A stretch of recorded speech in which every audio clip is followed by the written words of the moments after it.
Skinner on Absolute Radio. Absolute Radio. Well, hello.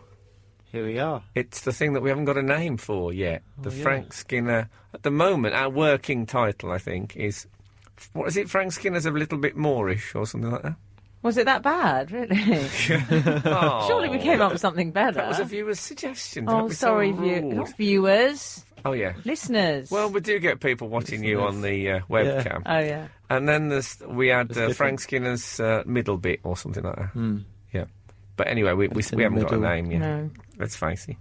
We're here, though. That's the important thing. Yes, which is, there's people worse off. Look at poor Kate Winslett and Sam Mendes. Oh, dear. Oh, I loved it, really, though. It's all on the rocks. Yeah. I love it when the famous people go on the rocks. Do you? Yeah, I quite enjoy Well, I reading about it. suppose we all do, really. Yeah. But, you see, I'm actually feeling a bit sorry for Kate. Because I do think Sam is one of those brilliantly clever men. And what he's done is, did you read what he said? Or what he allegedly said? He said that he couldn't be with just one woman. Because what did he say, Gareth? He said he couldn't... He needs to be inspired by more than one woman. No, didn't he say that life... He said life isn't one relationship, it's about a series He of can't imagine relationships. himself with just one person for the rest of his life. Yeah. If someone says that to you, it means I can't imagine myself with you for the rest of my life. Well, it means, for another 10 minutes is what it really means. I mean, poor Kate. Why did he marry her then? Also, I think that's a bit of a kind of cheap euphemism. Inspiration, inspired. I've just got to go off and get inspired, darling. Yeah. Sorry, I'm sorry. Yeah. Imagine him coming home and going, You've been inspired by someone else. Who's been inspiring you? Smell it on you. Remember when Boris Becker got inspired in that broom cupboard? Yeah, I mean... I know that look on your face. Inspired. I must admit, I read the thing about her in the Mail at the weekend, and it was a bit worrying, because she said...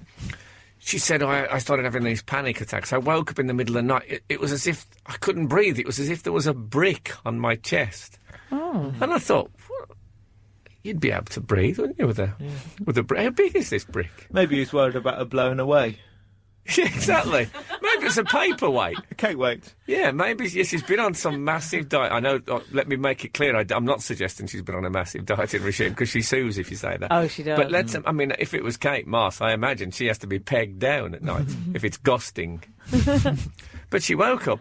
And then there's a bit where she talked about how, she said, I very much run the house. She said, I keep checklists of things like when library books have to go back and the days that the kids don't eat bread.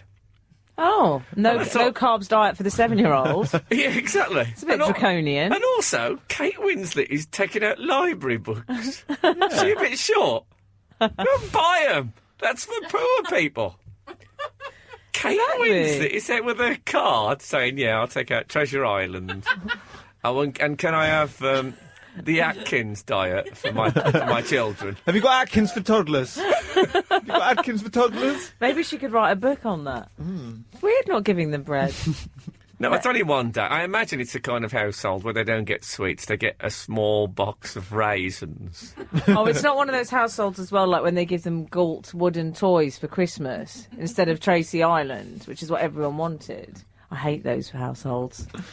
Yeah. Well, I mean, I imagine you'd think they'd be quite... I suppose they're frightened about spoiling them, to be fair. I see Kate Winslet as a slight national hero. Do you? When she was up for the Oscar, it was a bit like the World Cup for me.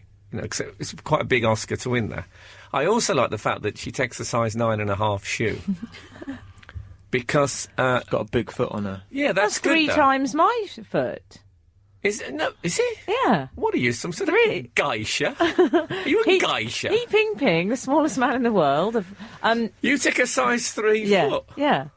I don't take a size 3 foot. I take a size 3 shoe. I'm perfectly happy weird. with 2. So you don't leave footprints, you just leave holes. I don't really need a shoe. I just have a stump, so I just tie a bandage around it. How weird that is. Oh, no, I don't like the sound of that. No, Kate... Other men do. Kate, she... Let's leave that. Good. No, Kate, when she bows, I don't know if you've ever seen her bow, if she's at the Royal Variety thing like that. She bows, she just goes right forward like that, like the clowns do with the big shoes on. She bows from the ankle, completely straight back. You see all that. She could do that Michael Jackson thing, when he leaned. Yeah, like part of the moonwalk. Smooth criminal. How does she fit her feet in? She must have a special car for the accelerator. Yeah, but if you look at her shoes, I think the secret, I read an interview, well, I saw an interview with her on the internet, and she said that high heels is the secret, that the shoes, they don't look quite so big, your feet, if they're in very, very high heels. But she doesn't wear flats much, because apparently people have started inviting her around if it snowed, so she sort of clears the path on the way up to the door. You know when couples are sitting together and like they lean against each other? I bet she could sit with her legs out and Sam could sit leaning up against her feet with his like the back of a chair. Well, not anymore, because he's off being inspired elsewhere. But the thing is with Kate and Sam, they could never watch television in bed. No, that's Because true. Kate's feet would always be in the way. There's a move, just go to Charlie Chaplin. Open your legs, so you at least give us a bit of framing. Probably why I put a brick on. He was scared the wind would catch her feet. Yeah. With the sheet up and she'd blow But when away. she moves out, she'll be able to use... I mean, she puts everything on pallets. She'll be able to operate like a human forklift truck, putting things on the... But anyway, I think she's a very fine actress. I cried at The Reader. I don't know about you. You seen The Reader? No. Oh, it's absolutely magnificent. My mum saw The Reader, and it's a bit... There's some saucy bits, isn't it? When she gets her kit off and... Oh, come Sex on. It's scenes a and really stuff. moving Oh, film. Gareth. You've reduced it to some sort of... Saucy bits. No, Hit on. pornography. My mum watched it with Laura, and Laura said... My mum kept going, "Oh, Kate Winslett!" When she'd, like... She's sort of disciplining show her her. body. Yeah, Kate Winslett! My friend, I've got an Irish friend who said when the first were they the first lady things adverts went on, the tampon. Oh yeah, adverts. yeah. Feminine protection. Yeah, Frank. when they saw the very first one broadcast in Ireland, said the mom just stood up, and as she walked out the room, they heard her say, "There's no secrets anymore." But that thing about the inspiration thing that Sam... Didn't some bloke... Oh yeah, well that's why I quite respected the euphemism, because one guy who wanted to have what I'll call a one-night stand with me, and I wasn't up for it. So in order to persuade me, he went on this kind of lengthy, elaborate metaphor where he compared it to, he said, but we're all organic. You're like that tree out there. You need to be at one with nature and just take the moment. It didn't work. No. But, hats off to him for trying. What was he, an otter? It's a weird suggestion, that. No, see, I must try some. My He went on tactic about was always just me going, "Oh, come on, come on, why not?" Which is, it works eventually because you just break them down. Yeah, that has happened. Let's leave that there. I just want them to stop. I'll tell you what, a friend of mine has a birthday this week, and I went into a well-known card shop. Oh, yeah. To buy a card on the... Oh, man. How was it? If ever you want to imagine what hell would be like going to a card shop, it really is. I felt soiled that I was even taking part of the process of buying Why? cards. Well, there was a section called Funny. Now, bear in mind, if I had a shop... Did this card shop have orange writing on the... I'm not prepared to answer that. Okay. But I went in two card shops. They're all exactly the same. And it said Funny, right? So now, if I was selling sugar-free muesli, and someone bought it, and then on the ingredients it said sugar, they'd say, "Well, you're not allowed to do that." Yeah. So I had a look. I thought, Funny, oh, that'll be good. So I had a look at some of these cards. Well, I'm sorry. Edna always gets very excited on pension day. And then an old woman naked dancing. I mean, some might see that beautiful. They might say something about the endurance of the human spirit. Well, I didn't laugh. And who would laugh at that? Maybe if you had a friend called Edna.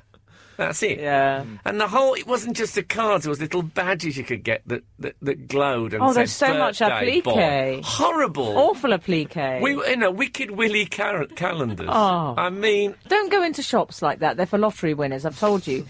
Stick to nice places you buy your cards, like Harrods, Harvey Nichols. That's where you get your cards. Well, I'm thinking of never buying another card as long as I live. Why didn't you make one for your friend? That'd be lovely. It was, honestly, I felt... It shouldn't have said Funny. It should have said this section a celebration of the intellectual decay of a once great civilization. That's what it should say. I actually wrote on the card I sent, may I tell you that I had to suffer tremendous indignity and resulting self-loathing in the process of buying this piece of rubbish. I hope that goes down well. I'm never going to another... If I ever go in another card shop, it'll only be if I'm wearing a backpack flamethrower. And I'll take the lot of them out. And I'm including wrapping paper as well and ribbons.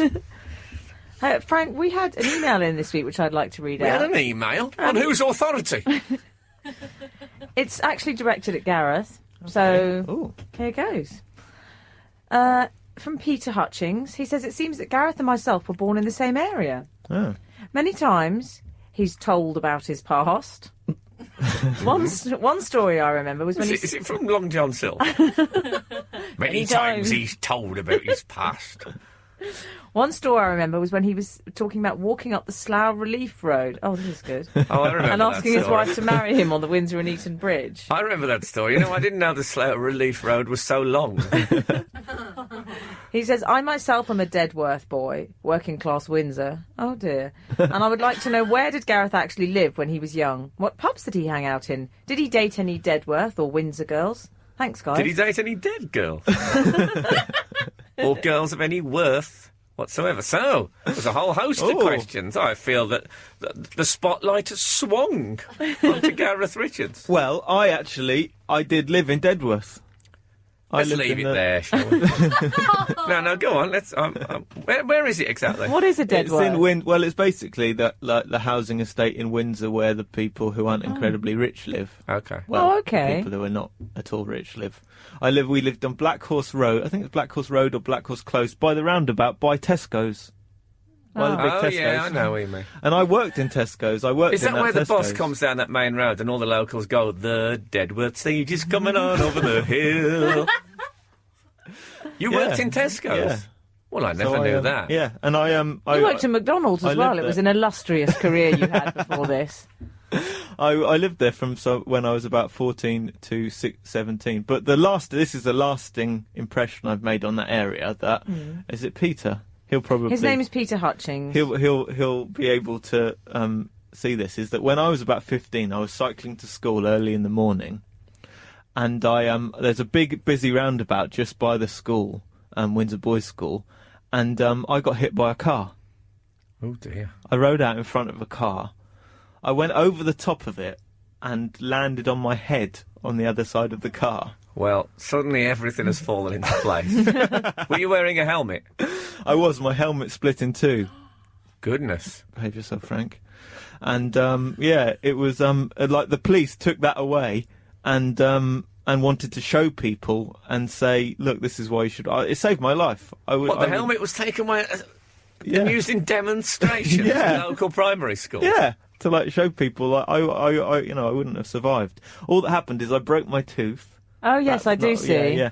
I was wondering what it's amateur work, and I've got a scar on my ankle. But if you go on that roundabout now, this is my lasting legacy. If you go on that roundabout now, there's a sign that says "Look out for cyclists."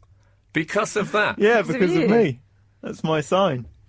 That's a lasting monument to you. That's some what legacy. happened to the split helmet? That's what I'd like to know. Is that still doing the rounds as a I think warning? So. I think it's still doing the rounds of schools in the Thames Valley area. Well, so if you... is it Peter? Yes, Peter Hutchings. Yeah, Peter, you should go... next time you're in Dedworth, go and have a look at that. And I imagine people go and pay homage there to you, do they? No. Maybe fromage. If your celebrity friend is there. Split helmet. Yes. Mind that cyclist. So have you got a place to live yet, Em? Well, I have got a place to live. Don't make me sound like I'm some vagrant, but I'm moving. I'm looking to live somewhere else. I need a bit more space. You're moving That's on, what moving is. I am a bit. The Carrie Bradshaw days are over. I need a bit more space. Any idea what that meant, Gareth? No more Sex in the City, Sex in the Suburbs. Oh, okay. I've Very never seen Sex in the Gareth, City. you're so clever. So anyway, Watch a lot of telly. I'm house hunting, and I went to see. Well, they keep showing me places that are out of my price range, so it's awful. Because then it's like going out on a date with a really. So you're hunting at the moment, but it's all too dear.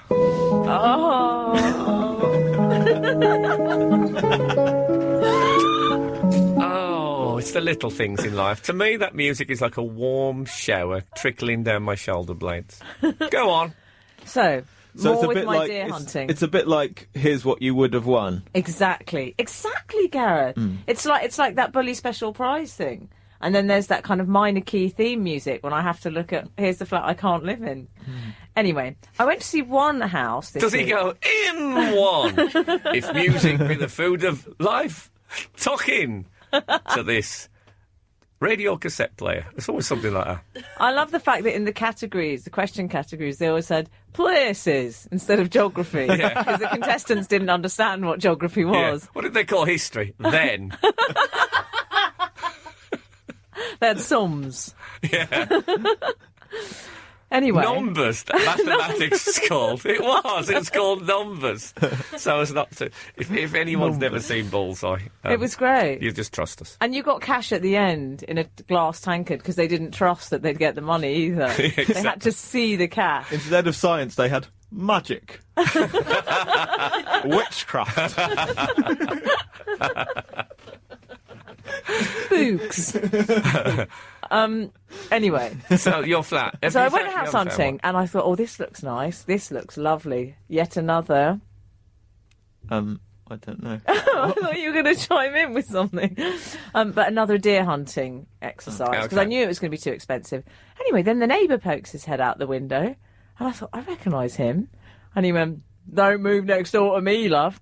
And it was that Minty from EastEnders. And what was awful was I suddenly thought of his character in EastEnders and I thought, oh, this isn't a very nice area. Oh, I don't want to live next door to him. Minty. Yeah. He's that big kind of fat guy in EastEnders. Yeah, it's big, very sort of, well, as you'd imagine, very Yeah. Cockney-ish sort of a... So Minty would be my neighbour if I bought this place. But Minty must have done well for himself. I like the way you judge the area on the character he plays. That was like Les Battersby was in court this week for him and his wife was out driving and apparently, I was going to say allegedly, but I think he's pleaded guilty there. Yeah. He suddenly grabbed the wheel and he said he toyed with the idea of ending it. So he told the police, he told the idea of ending it all. Didn't notice the fact the wife was also there. Yeah. But when the judge sent them to consider their verdict, apparently he said, I don't want you to go in there with any Les Battersby preconceptions, which is... You've got to be careful. So you're not going to move in next to I don't Minty. think Minty's going to be my neighbour. My shower gel at the moment, I've got one of those ones with mint in, so I'm a little bit minty at the moment as well. Oh, God. Well, I don't know where to go from there, really. So I feel a tightening in my thorax.